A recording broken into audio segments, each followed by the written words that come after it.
Nu ką, labai džiugu matyti, kad mūsų nemažai, nors ne taip daug, kaip norėtųsi, tų, kuriem rūpi mūsų Lietuva, tų, kuriem rūpi mūsų genofondas, tų, kuriem rūpi mūsų gamta ir ta pati Kapčiamiesčio giria, ir ta pati Dzūkija, kuri karalienė yra.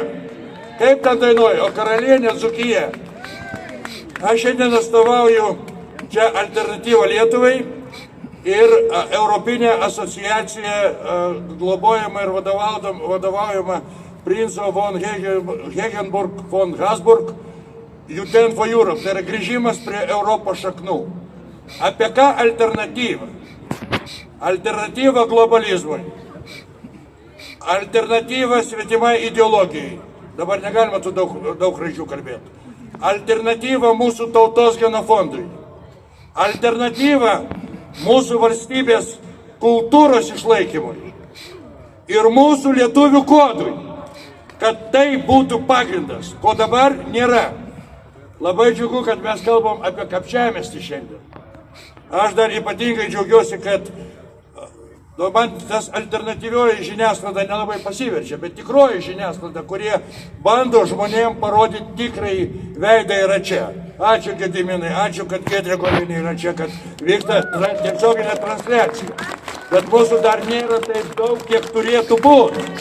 Todėl, kad dalis bijo. Kas prieš poligoną, tas prieš gynybą. Generolė, tu ką prieš gynybą? Geras klausimas, ne? Tai aš už.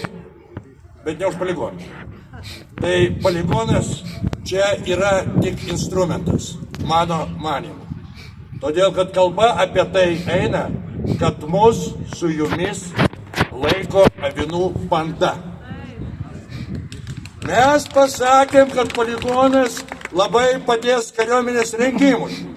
Išstoja ekscelencija prezidentas prieš Kapčiamiestį ir sako, 14,5 tūkstančių hektarų paversim poligonų ir ten treniruosis net 50 dienų per metus.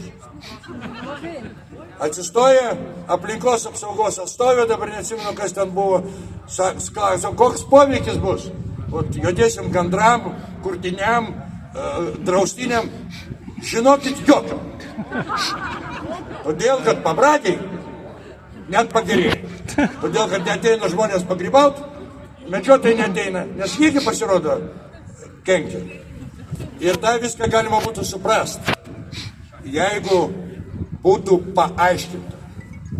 Šlykštų man klausyti, kada atsistoja ir pasako, aš užduodu klausimus.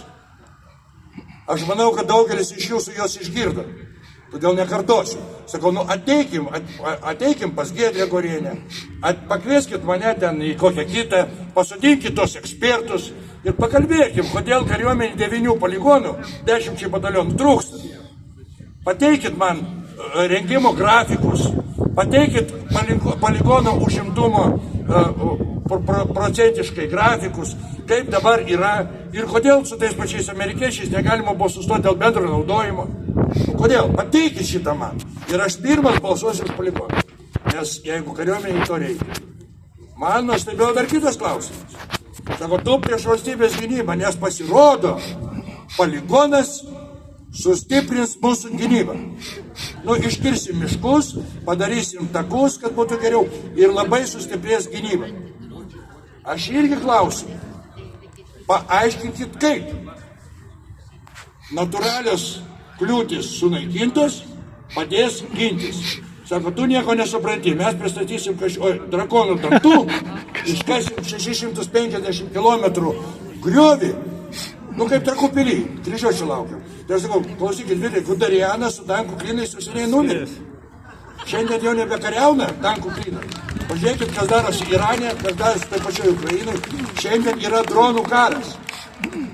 Dronų, ne tankų. Sako, tu durnas nieko kariuomenė neišmanai.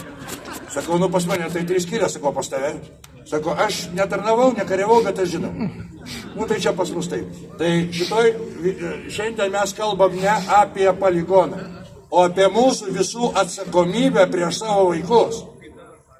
Kokioj Lietuvoj jūs norit, kad gyventų mūsų vaikai ir anūkai?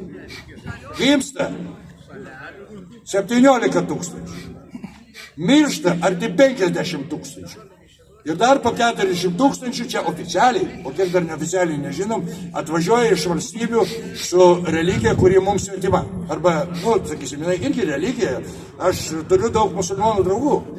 Nieko prieš juos neturiu. Kada jie ten pas save šariatus daro. Bet aš visai nenoriu, kad mes gyventumėm pagal šariatą. Tai paklauskim savo vaikų, į kokią valstybę jūs norit ateiti. Paklauskit savęs ir savo kaimynų, kodėl pusė neina balsuoti. Jeigu aš neklystu, Sokratas buvo pasakęs žodžius labai teisingus, kad tas žmogus, kuris nesidomė politiką, yra idiotas. Todėl, kad politika ateis į tavo namus.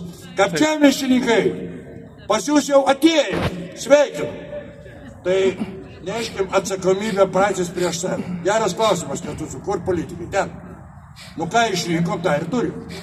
Mes galim žiūrėti viens į kitą, galim kaltinti tuos anos, o galbūt reikia apkaltinti tuos, kurie negalvoja.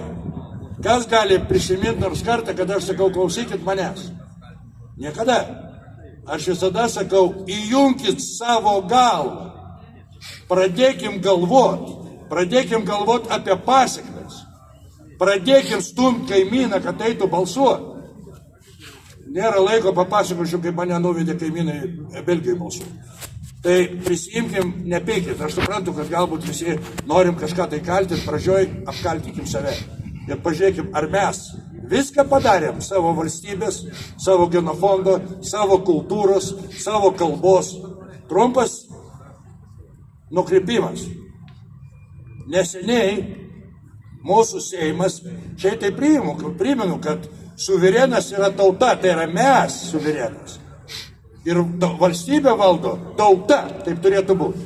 Tiesiogiai arba per savo išrinktus atstovus. Tai aš kviečiu pagalvoti. Tik ką buvo priimtas įstatymas dėl karių dalyvavimo tarptautinėse misijose. Pas Giedrę Gorienę aš apie tai labai rimtai kalbėjau. Galvojau, toj pasipiktysim visi.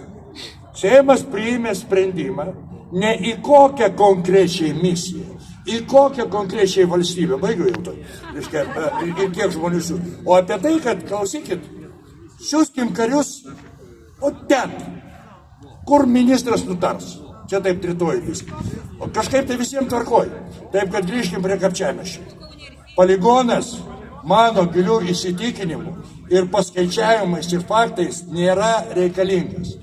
Kodėl jisai statomas? Galiu tik tai spėti, nes kažkas tai jį statys.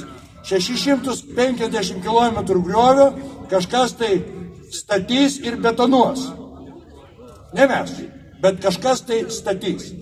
Kada gynybai ateina tokie pinigai ir mes žinom, kad neatsiskaitoma už juos, ateina klausimas, kodėl reikalingas poligonas. Aš galėčiau dar kokį pusvalandį pakalbėti, bet kadangi apie miškus, aš apie miškus nekalbėjau, nes geriau už jūs nieks nepapasakos. Taip, kad ačiū jums visiems, kad mes čia ir tiesiog siūlau aktyviau gyventi ir pirmin. Dėkui.